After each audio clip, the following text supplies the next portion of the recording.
Yeah, it would be pretty much. No, it was weird. It wasn't. I was in the sun for a while. Then I walked in, then walked out, and walked back in. And that did it. So. Holy shit! Who is this male model who's joined us on our channel? No kidding. Now on, Hollywood.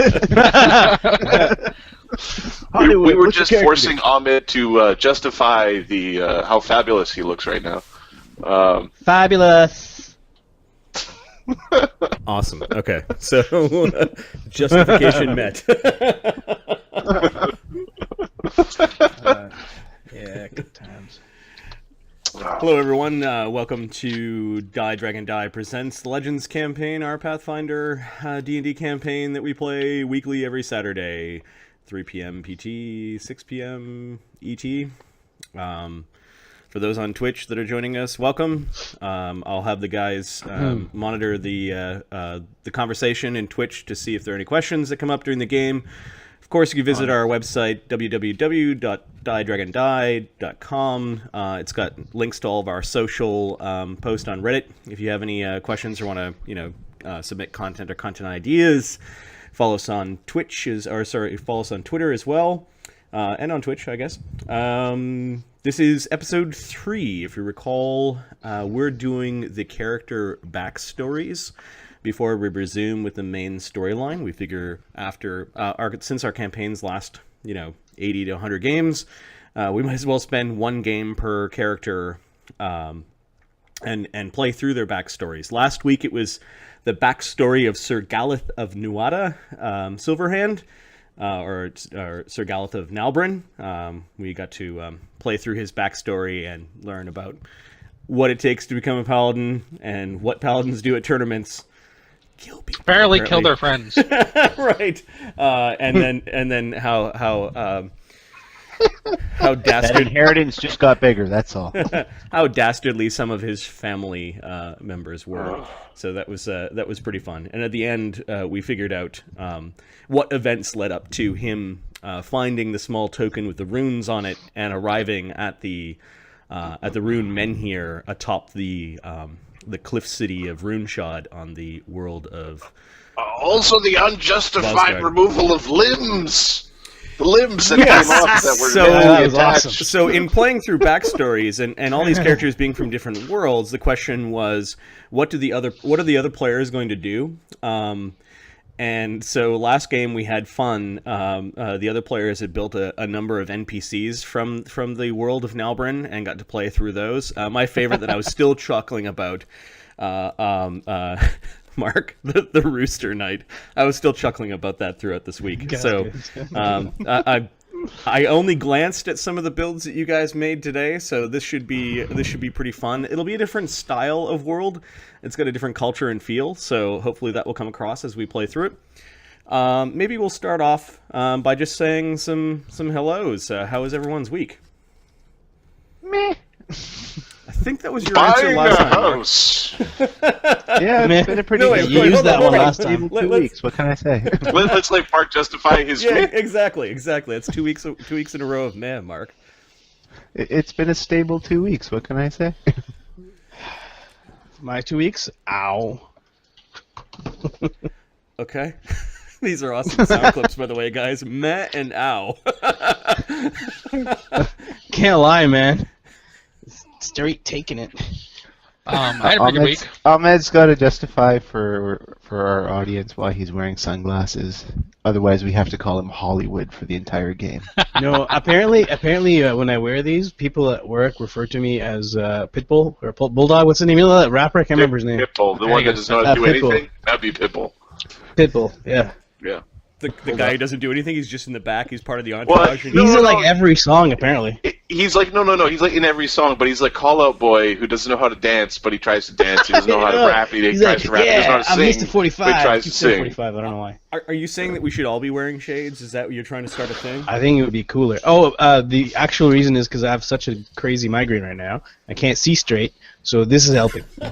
I'm pretty certain since we're on Twitch TV, we need to start wearing gunners so we can improve our gaming performance. Gunners? In an act of solidarity, we could all kind of just we could go like this. Okay, I'm gonna roll 1d1. What's the score, guys?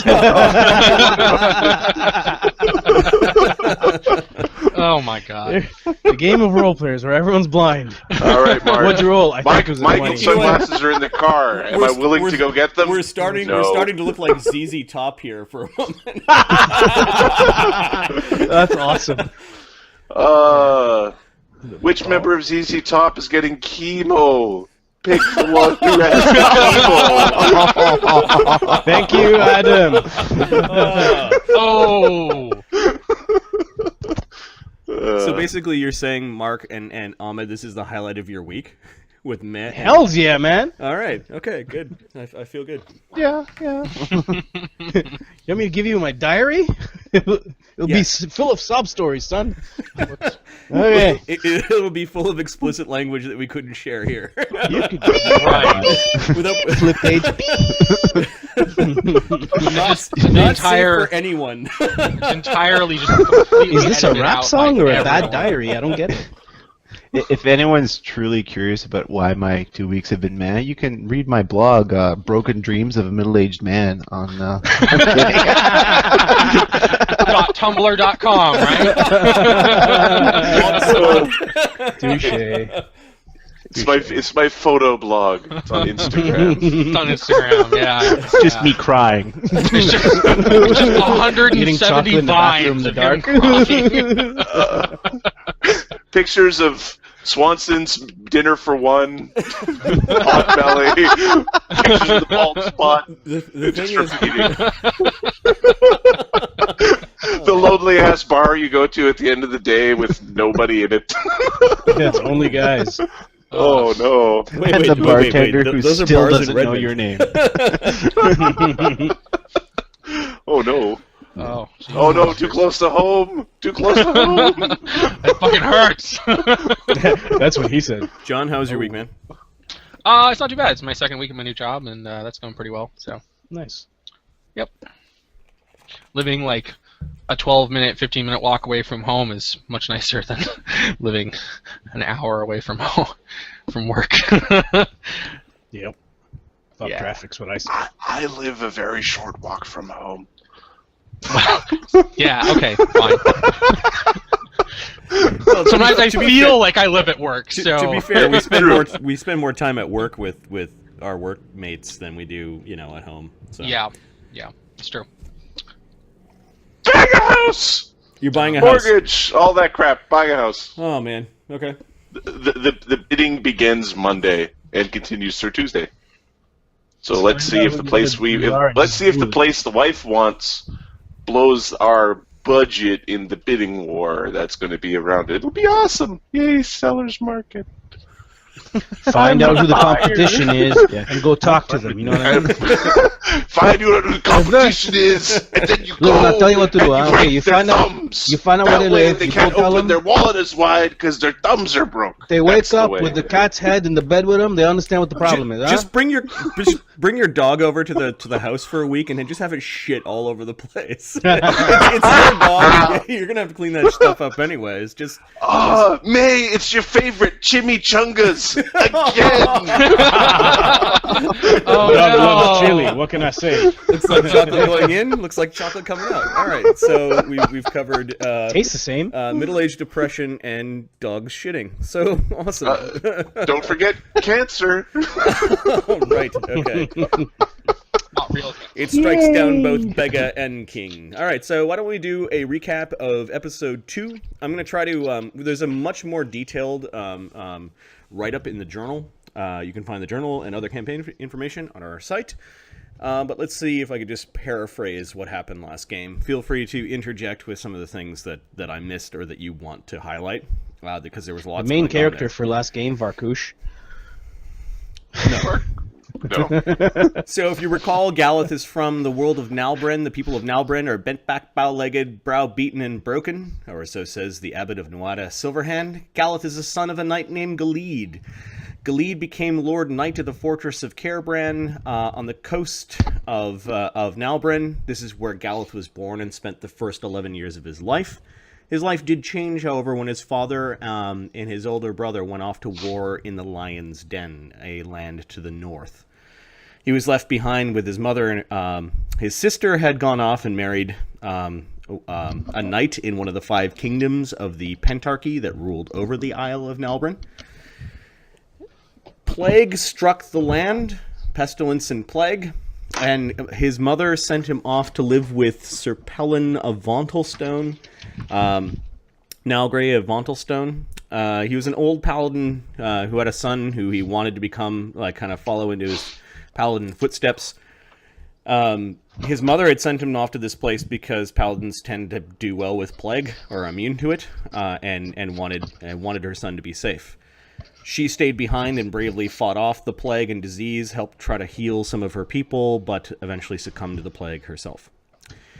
Sir Galeth learned what it meant to be a priest or paladin of Nuada Silverhand. What was interesting about Nuada Silverhand is that it's a lawful neutral deity in this world. So the first sort of religious experience, or kind of a seminal moment in Galeth's upbringing, was when Sir Pelin was called upon to punish a thief that had been roaming around on their lands. The thief named Clyde, which we see throughout Galeth's Galeth's experiences, was captured and had to go through an ordeal where he had to pluck a stone from a burning pot of water, and then they sat back and watched how the wounds would heal, and if the wounds healed nicely, he was innocent. If they healed poorly, he was guilty. I didn't get the right to have a public defender argue my case. Right, that's what happens when you put all the power into, a couple of people. A paladin. So this didn't sit too well with the young Galeth, and he spoke up. Sir Pelin was actually impressed with Galeth speaking up, and rewarded him with the title of squire for his knightly son. Years passed, and eventually a tournament was called at Caer Bran. Apparently, Galeth's brother had returned from the land's lion's den, and declared himself Lord Marshal of the Protectorate of Gaelcona, or Gainoka, thank you. He had brought back with him knights and wealth from the lion's den. The 5 kingdoms were kind of powerless, or didn't have enough oomph to basically not stand against him. So this held true, and he remained. John's tired of this story. He left. Exactly. He remained the Lord Marshal.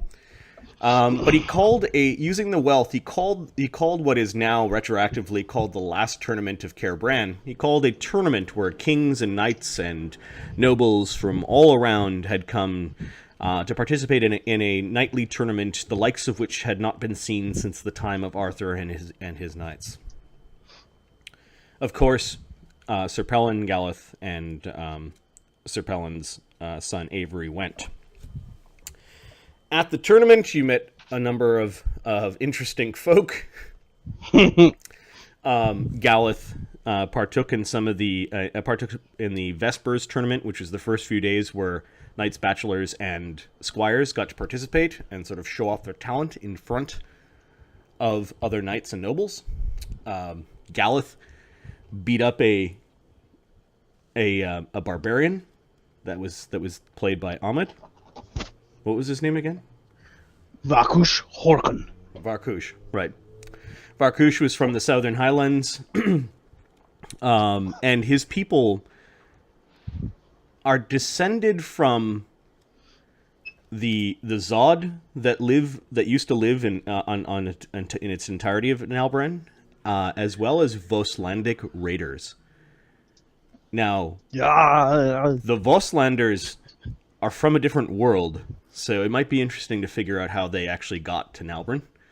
And it does explain why Galeth, if you recall, was able to talk to the Paladin warrior of Heimdall in the first episode, because he knew Voslandic. Voslandic had been passed down through those raiders. So he kind of knows that raiders came from another place. The people probably presumed another country or another place on their world. but as it turns out, they came from another world entirely. So that's something that you may or may not have noticed. Galeth met some new companions, including Clyde, Harlock, Varkush. He accidentally slew... I don't know if it was so much an accident. He was like, "Fuck it, I want this crit, man. Fuck this guy." Well, they were he didn't share the pie with me at the end of the meals. They were using blunted lances, but he critted really well. His lance splintered, and he accidentally slew Sir. He shotgunned his cousin. Sir Pellin's nephew. So yes, not his cousin by blood, but a cousin by I guess upbringing. The tournament ended poorly. So it turns out that the Lord Marshal had made some friends in the Lion's Den. And these friends had horrible and powerful weapons and ships the likes of those on Nalbrin had never seen before. This tournament was a grand ruse to gather as many nobles and knights and brave people together to set them up for the slaughter. Galeth was able to escape because he knew some of the back entrance trails and secret ways into the Citadel, where these soldiers, ships, and men who carried thunder in their lances weren't necessarily massacring people. They found a small boat and made their escape away from Kerbrand. What became of Galeth's sister, Sir Pellin, Sir Avery, who was in the sick tent at that point in time because he had sort of an accident during his joust, is unknown. Galeth Horribly. and more importantly, what happened to the Rooster Knight? Because that was the guy I was cheering for. He got captured. That cock. That's the guy that I was cheering for. But then again, I'm a bit of a dick sometimes. So. Just as a quick interjection, my house shopping did include game-related behaviors because I did look at a house on the corner of Galahad Road and Camelot Street. Nice. You're like, you live there. I want to live in Neverland. Yes, I would like the pizza sent to the corner of Galahad and Camelot. Yeah. What? Yeah. Galahad and Camelot, you heard me. Hurry on, plebe. Bring me my czar. Fuck you, sir. Ride your yes, steed with bring me the haste. czar. Make haste, peasant. Nice. Galeth, upon returning to Montelstone, made contact with the abbot once again. The abbot, by suggestion or decree of Sir Pellin's letter, took the oath to join the Order of the Silver Hand and thus become a paladin of Numata Silverhand. So that was cool. That's something I posted on Twitter the other day and got a few likes. I also posted the Paladin ABCs and that got a few more likes. That was hilarious. Yeah, so check that out. So he said his oath to Nuada Silverhand, becoming a paladin. Sir Pellin had bequeathed his lands to the church, freeing Galeth to go on to his first quest, or freeing him from responsibility of looking after the humble manor. His first quest was pretty much his last quest for a while, at least on Nalbrin. This led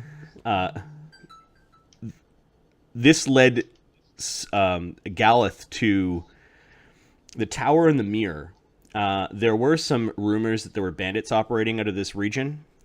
Plus, I believe the character that Mark was playing for a while, the money-grubbing abbot named Harlock, had found some writings in the old shrine that was on the manor that mentioned that that Knights of Arthur, or at least their descendants, had visited the tower and guarded it before. So there might have been something important there. The abbot was worried that with these new invaders kind of like taking over the land, or basically set up with their powerful weapons to take over the land, that they too might seek out the artifacts and things of Arthur and his knights. So basically, this was part of Galith's quest to go and get these things before the invaders could. Quest. Yes, a quest. They inside the mirror, the Mistgarn, I believe it was called. They encountered and defeated a hedge wizard. They encountered and defeated the Black Knight, who was acting really, really strange. It was almost like for years, perhaps even a decade, he had been guarding this lone bridge and acting very strangely, as if under a very powerful magical compulsion. They defeated him basically by tiring him out. He had a heart attack and died. Right. That was an interesting encounter. That was great. It appears that the bandits had been gathering all manners of cups, chalice, pots, vials, mugs, and other vessels. Gravy boats. Amongst the vast piles of vessels, one stood out when Galith and his crew had made it into the Tower of the Mirror. A silver chalice that contained a small rune-etched stone. Galith took the cup and the stone before proceeding further into the tower. The madness continued as Galith and his band encountered a strange and powerful group of entities. A three-armed swordsman, an invisible ogre of great strength, a horrible little imp or homunculus, and the Dark Queen Morgane herself. The Dark Queen, luckily, looked at the rest of them as if they were so beneath her that she wasn't even paying attention. She was screaming at somebody else, saying, "Show yourself." The young adventurers proved no match for the powerful band and were easily bested. Galith was flung from the tower by the ogre. As he hit the hay cart below, a great white flash overcame him. I blame our leadership. I only had one hit die. I was in the wrong space. We were taken to the wrong place. We got our shit pushed in. You had a hit die.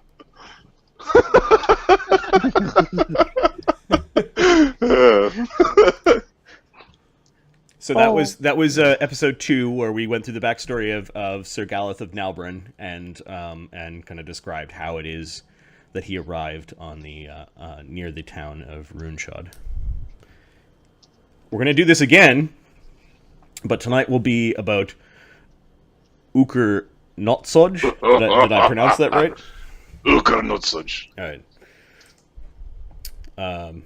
And we just get a token ready for Uhker. Tell us a little bit about Uhker again. Uhker is a very large, fun-loving man who is very competitive, heavily bearded and haired, likes big, brilliant colors, these sorts of things. He comes from a family of the Urakun, and is the people of the Bear on a planet that is loosely based off of like an expansionistic Mongolian Empire type setup.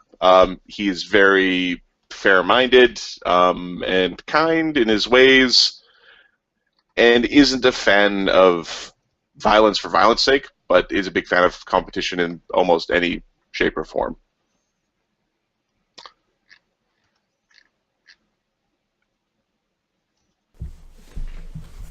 Sorry. He's also a big guy. He is also big man with hairy chest. Also not Russian, but this is alright. Later we make him Russian. Like Mongolian Zangief. Like Mongolian Zangief. He will spinning pile drive you right into pot of stew. Or right off the cliff, as we saw. Or off cliff, ha ha ha. Oh yeah. Oh, in the first. Oh, Marty. Oh, Marty. Kicking dudes off a cliff. Oh, dude. No more encounters on a cliff. No more encounters with elevation. We're going to flatland now. All right, so let me tell you a little bit about Gazareeja, which is a prime world, and then we can get into Uhker's backstory. So in the Ikunian language, Gazareeja means the bosom of the mother goddess. The people of Gazareeja are enjoying an era of prosperity 200 years after the brutal conquest of many kingdoms and the formation of the Empire of Four Winds under the great Ikun Khan. It is a temperate world, hundreds of millions of people, human-dominated, but there are other races. There's definitely an Eastern style to this world. So think Rokugan or Legend of Five Rings or Shilong from Forgotten Realms or ancient China and the Mongolians. That will kind of give you an idea of the flavor from the places that Uhker comes from. The other races that are there are Nezumi, Nagaji, Kenku, Kitsune, Goblins, Oni. It's late medieval era and technology. Magic, illusion is enhanced and evocation is inhibited. There's a mix of pantheons and philosophies, spiritualism, animism, and ancestor worship. Basically, Ikunians are people from the steppe, and because it's their empire, anything Ikunian is good. The traits of the world are a dominant warrior culture and a prosperous empire. We're kind of playing 200 years after the conquest, though. So civilization has begun to... it's flourished, but at the same time, it's kind of started to corrupt the ways of the conquerors. The conquerors are starting to almost mimic the people that they conquered, at least in some places. We spread our veneer too thin across the land, and the underbelly is showing through, or the base potatoes are starting to show themselves. It's potatoes, huh? The margarine of our society has been spread across the potatoes and melted. I don't know what to call that metaphor. It's just, I'm hungry. I did not have dinner. And I'm going to put this down because apparently my hands won't stop playing with the sticky notes. So I'm just going to put them over here.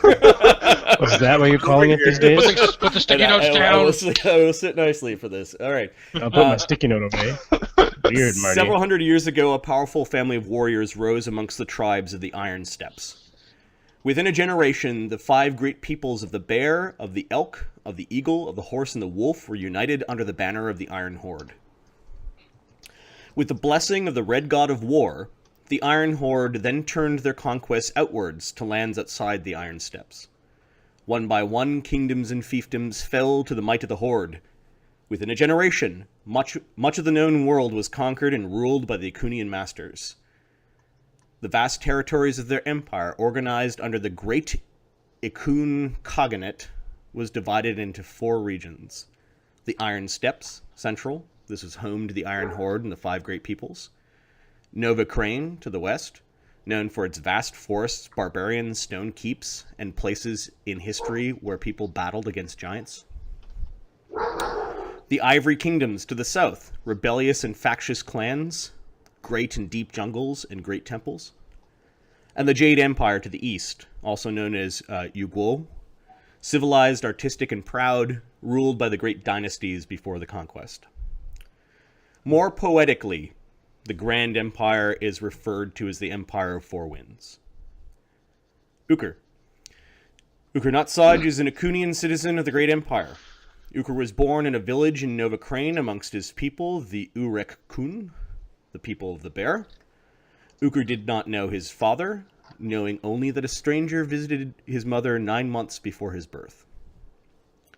His mother, his extended... Best kind of dead. The absentee one? Is that what you were saying? The mystery dad. Mystery dad. All right. Well, actually... Yeah. Oh, no.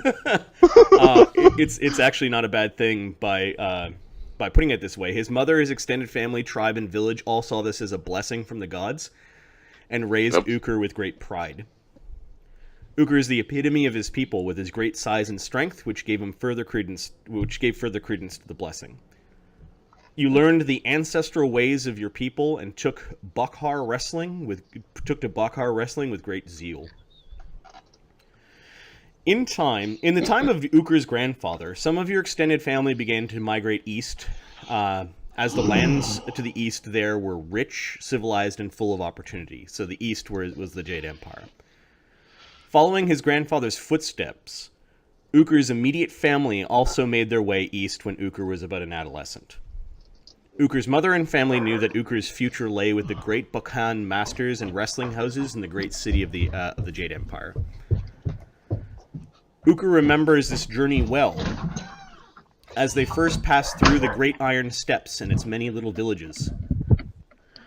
Uhker's constant companion was his childhood dog, named Za. Za was a smiling husky, or known to us as a Samoyed. Samoyed. Yeah, Samoyed.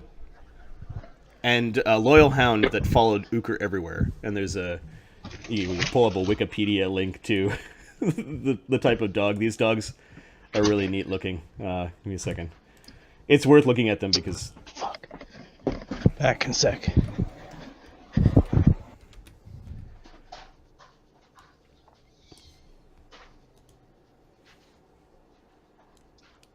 Look at how happy they look.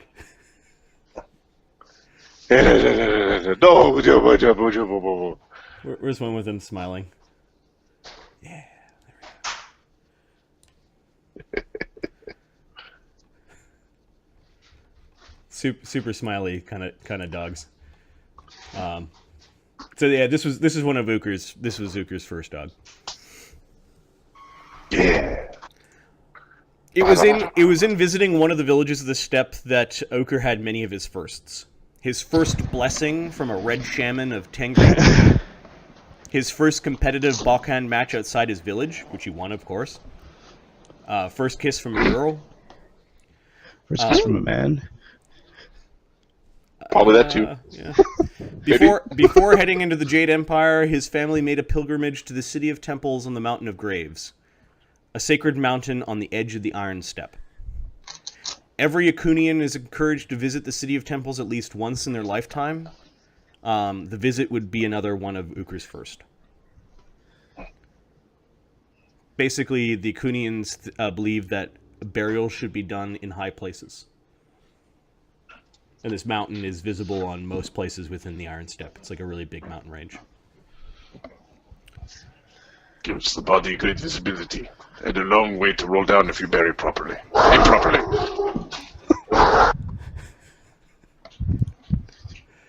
My wife left and the dog is like, go get your wife back, asshole. Don't My kids do the same thing. What's wrong with you? Well, speaking of dogs, Uhker's best friend, however, having grown to an old age for a dog, would not complete the journey to the mountain steppes. On the slopes and the foothills of the mountain itself, Uhker's first companions refused to rise one morning. His body would take no more steps. Oh. No. Uhker's uncle. Yeah, what's Uhker's reaction to his white fluffy constant companion just... Does Uhker I'm assuming at this point is just a barbarian? Uhker at this point is just a barbarian. Sorry, the internet keeps dropping. I'm not sure what's going I probably am going to take my dog to the eldest matronly figure I can find to see if they can fix it. Okay. Even if I understand that it can't. Well, your aunt and your uncle's tent is nearby. Like, we'll go to the aunt's tent. okay. Your uncle's actually outside poking at a cook fire, and you've got the dog kind of in your hands, kind of thing. The body of the dog, at least. He didn't get up. He didn't get up.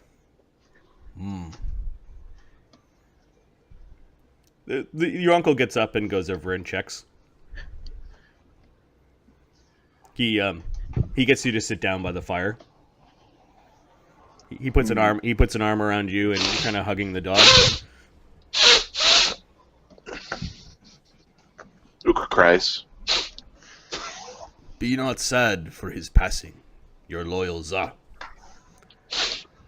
If you bury his body upon the mountain, and he points up towards this mountain range that you're heading towards, then his spirit can be with you in the afterlife.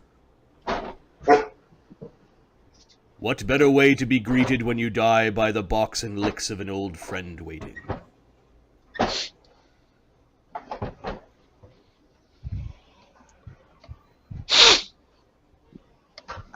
Nods. Uhker's uncle helps wrap and tie the old smiling dog in a blanket for the rest of the journey. Okay. I will carry the dog. Okay. You're an adolescent. I'm not even going to make you apply the young template. That's how strong Uhker is when he was a boy. Rawr. Like very strong. Very strong. Here's Daddy with a bowl. Upon reaching the Mountain of Graves, you first visit the Blue House of 99 Tingri. It's located on the cusp of a high altitude. You're at this point in time, people are feeling lightheaded when you climb up to this mountain temple. It's at the Blue House of 99 Tingri where Uhker and many travelers recite prayers, stew in heady incense while listening to drums that call out to the gods. They bask in the blue mountain sky of the hall's open ceiling. Like, it's so blue. The ceremonies climax with a sacrifice of a horse to Great Tengri under the blue eternal heaven. Great Tengri, Father in heaven, sacrificing I pray to you. You who protect our bodies, you who take illness and sorrow away from us, you who keep far from us the dangers of the knife, Father in heaven, sacrificing we pray to you. You who defeat brigands and bandits, who defeat those who act covetously, you who keep far from me and us the dangers of evil devils.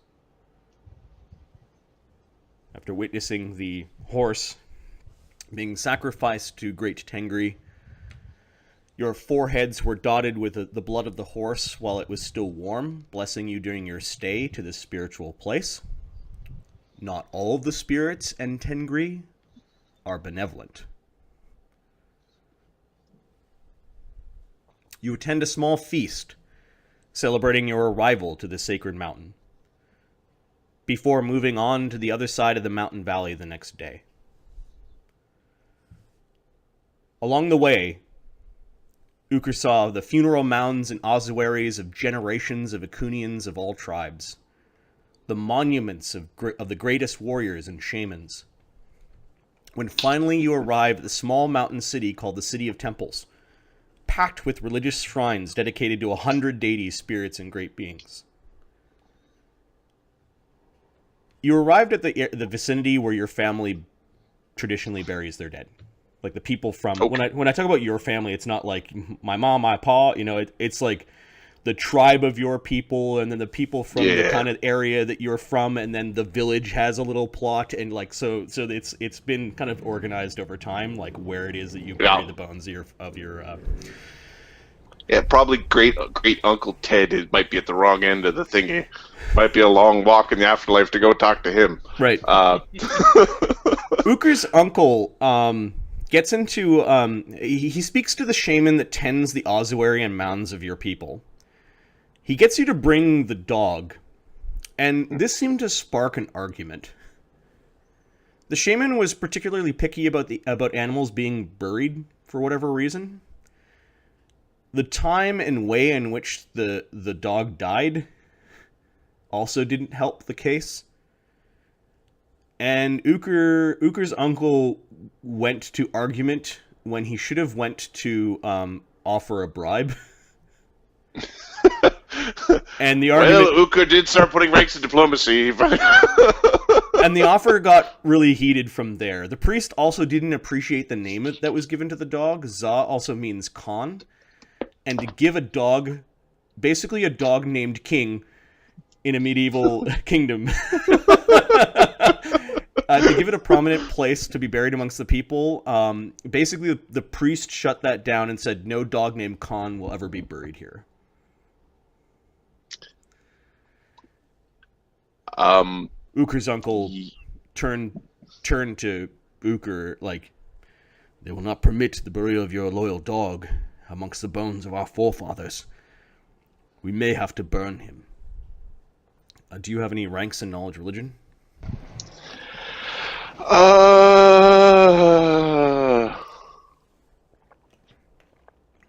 I do not.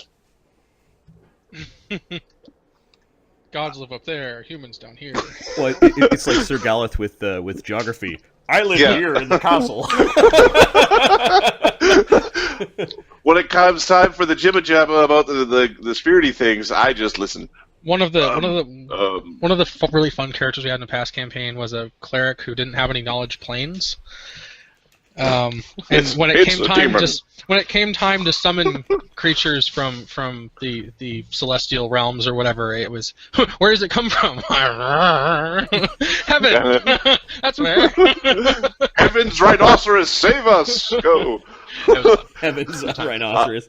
Yeah. Right. Summon monster spells are silly.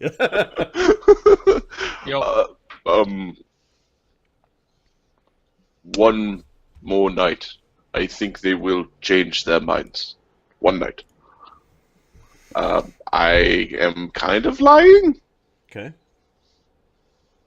I am not planning on waiting a night. I am going to get me a shovel and go bury my dog in the graveyard in the night. Okay, so that's my plan. First give me a knowledge religion, and then give me a bluff. All right. I am the smart, so 11 is my brain check. So you don't know the rules of spirits and animals, but there must have been something about the dog needing to be buried, because burning doesn't sound like the dog's spirit's going to be waiting for you in the afterlife if you do it that way. Yeah, I came to the right decision. We're gonna bury the dog instead. And then the bluff check. This is the one that 11. Okay. It's your aunt that actually acts as the voice of reason, but also kind of like she knows she can't stop you. Very few, even grown men, could physically stop you at this point in time. Uhker. Only the priests are allowed to break the land here, where there are people buried. To honor your dog named Khan, he should be buried in a high place. Find a place where others have not been buried, where he can watch the sky and the trees and be entertained while he waits for you. Little did she know that she planted the seed for what might be Uhker's first mountain climb. Where is the highest place? Where is the high spot? So you had wandered up to a foothill where the temple was, and you'd go down into a mountain valley and to a city, and this is where you're on the outskirts of the city. The city itself is at the foot of something called the Blue Mountain. All right, that's where we're burying Za. The top of that one. The top. All right. So, are there any preparations that you make to bring your dog to the top of Blue Mountain, or attempt so? Is it a snow cap or no? At the very top of the mountain, it is a snow cap. Give me a climb check or a perception check. I will choose to give you a climb check, but my perception's not bad. Knowledge geography might also work. Knowledge nature, maybe? Too? Nature, yeah. 17 on the climb. Do you want all of these or just one of them? No, just one. Pick one. Okay. 17. So you're looking at it, you're like, the first few hours is probably like a hike. Then it starts to get steep. Although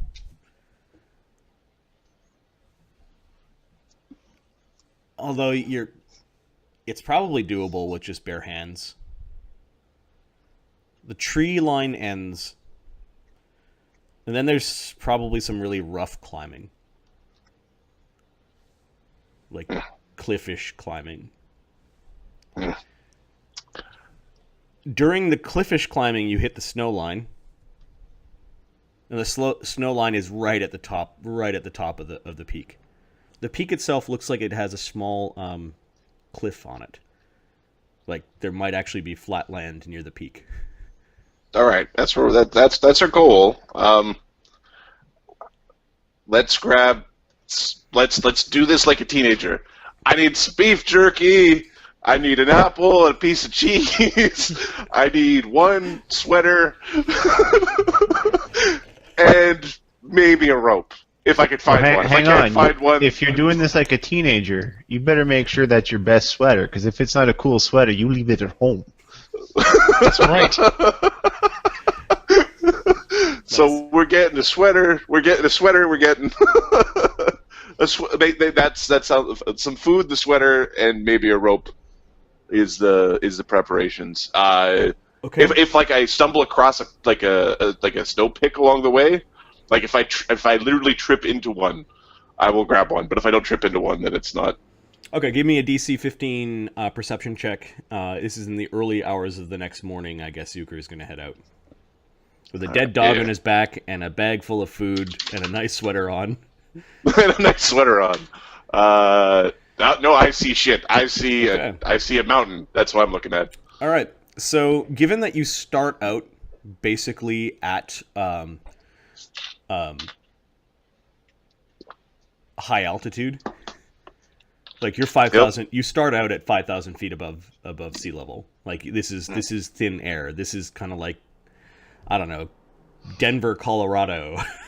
where if you go to the Denver, Colorado website, they're like, be careful with drinking here because it'll hit you. It'll hit you easier, basically.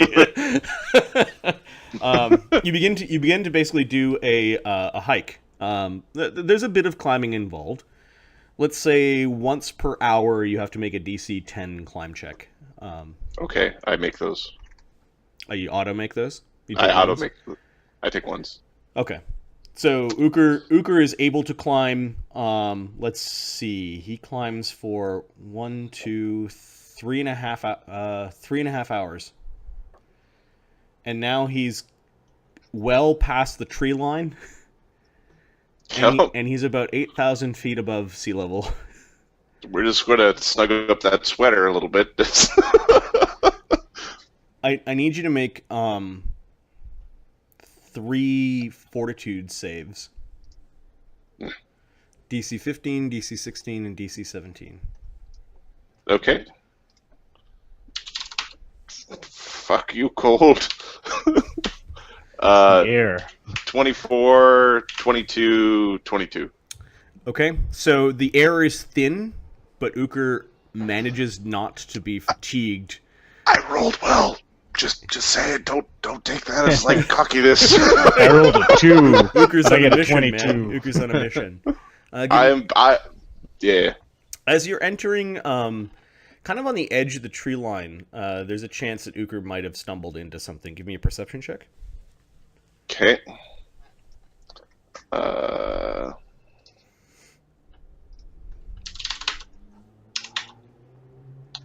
14.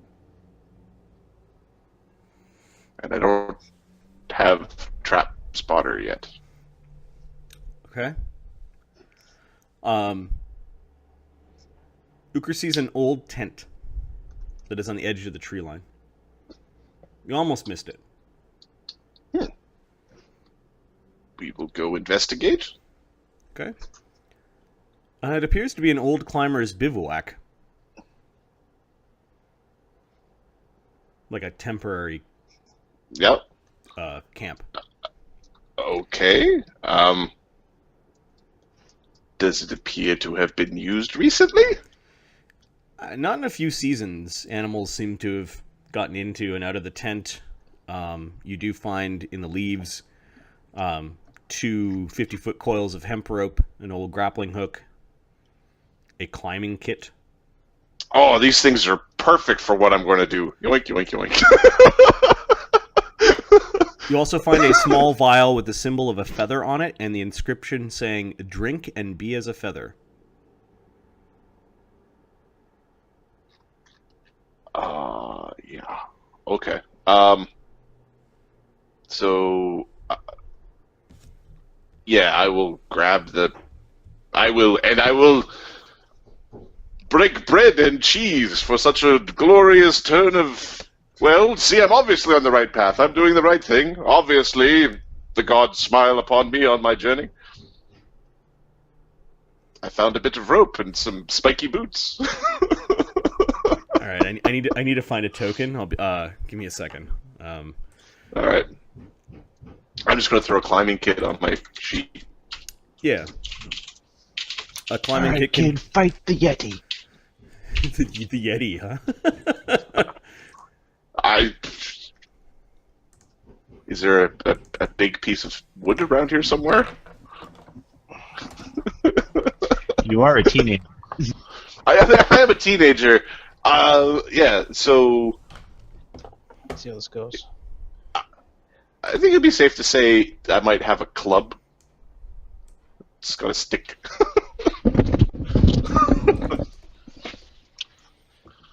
John's in. He's out. He's in. He's there. Yeah, he's there. it's really weird because it's normally fine, but today it's like dropped 3 times. I don't know why. It cuts out and then it reconnects without me doing anything.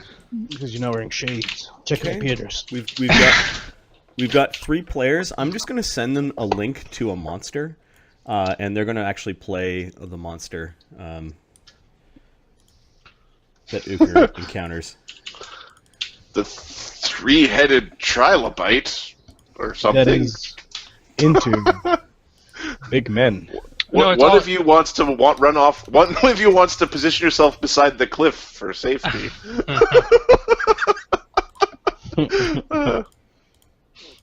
Little do you know, these are monsters with a counter combat maneuver ability. No, I don't even know what that means. Nori. Norito. All right, and then I'm gonna send this via a link to them via our chat. In Mibit or... Oh, right. There we go. Great purple worm. I mean, what? Sorry. Oh, dude. Hope you have a character. I'm on the mountain. Mount is made of rock. So please no sandworms. Or if there are sandworms, I should see them coming from a long way away. It's the rockworm. It's the Acunian deathworm. Is that that's the one in the bottom of the tequila bottle, right? No. If you don't know what I'm talking about, look up Mongolian deathworm, and I've been steeping myself in certain culture. It's a mythological thing. I don't think it actually exists. That picture looks real.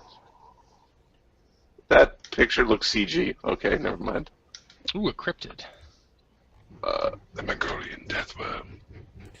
Under the sands of the... Oh my lord. So poisonous that to merely touch it means instant death. Nice. Oh, right. These things aren't necessarily going to get into melee to start, so I'm going to give you what they might do from afar. Deposit their treasure in a nice sack, and then put a nice flag on the sack before retreating. Okay, so Uhker has a meal with the corpse of his dead dog. Eats some cheese and apple, and he's gonna make he's gonna put the dog down. He'll make like a little offering in front of it, like, here's your piece for me, piece for you, piece of cheese, piece of jerky. The air's pretty thin, but you do catch your breath. It's cool up here. And you're looking at a really rough climb. You're looking at a climb where it's like 200 feet per hour kind of climb.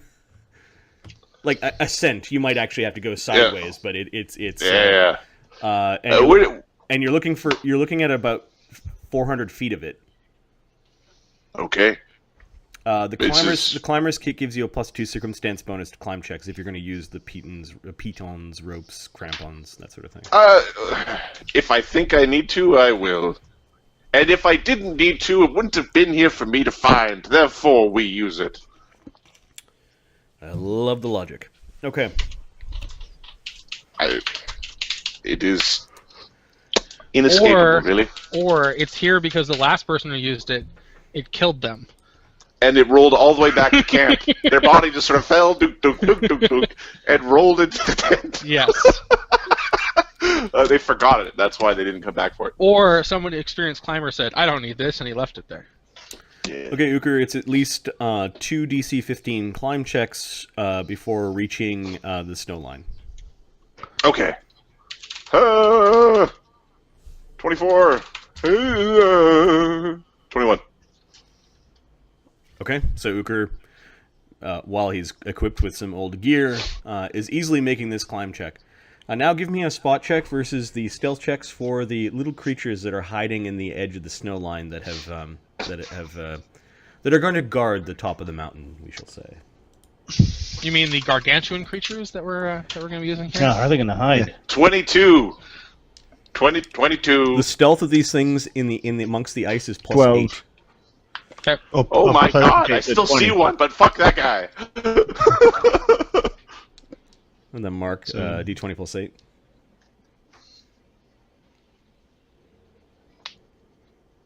How many of these? One each. So One Ahmed, each? Mark, Okay. and John, you each have a... So far, I like what you're rolling. I see them. I see you. I see both of you.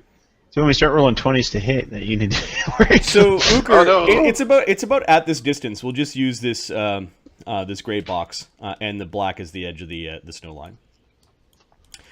At first, you thought they were small, smiling children, but then you realize that they're only about 3.5 feet tall. They've got these crooked smiles. They're made entirely of ice and snow. They'd be cute were they not whipping chunks of stone and ice at you. Motherfuckers. Snowball fight. And their eyes glow this eerie blue when your eyes meet, and these little things are standing in your way. So I guess initiative for the small ice creatures or the small snowmen. With little hats and carrot noses. Motherfuckers. The indomitably cute snowmen. See what I did there. They're not indomitable snowmen, they're adorable snowmen. Adorable snowmen. All right, 5. Let's do this. Oh, I'm still beating all of them so far. Yeah, I'm just going to take the first. I'm just going to take the first initiative. Okay, so I win all at the same time. So Uhker gets to act before the snowmen. The adorable snowmen. The adorably deadly snowmen. Fuck you, snowmen. Okay, well they're already whipping rocks and things at you. Like they you know that they're hostile. All right, and well, the eerie blue coming out of them. Uker's not going to feel bad for. Well.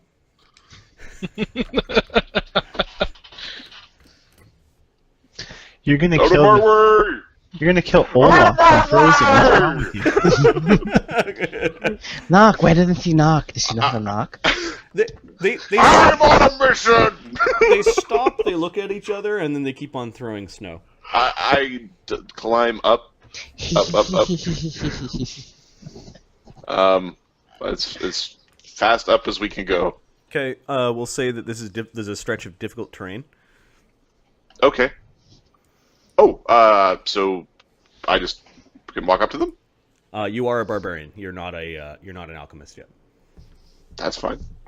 Okay, so it's difficult terrain, which means I can't quite get into melees with them. So I am going to move forward a bit. I have my weapons, or no? I had a quarterstaff, which I'm assuming was okay. It's a stick. Yep. I had a quarterstaff, a dagger, some javelins, and a couple of slings. Yeah, you don't have the great axe yet. You pick those up in the future. Yeah, that's a future thing. So I'm going to move forward, draw a javelin, and play fucking snowball fight with these guys.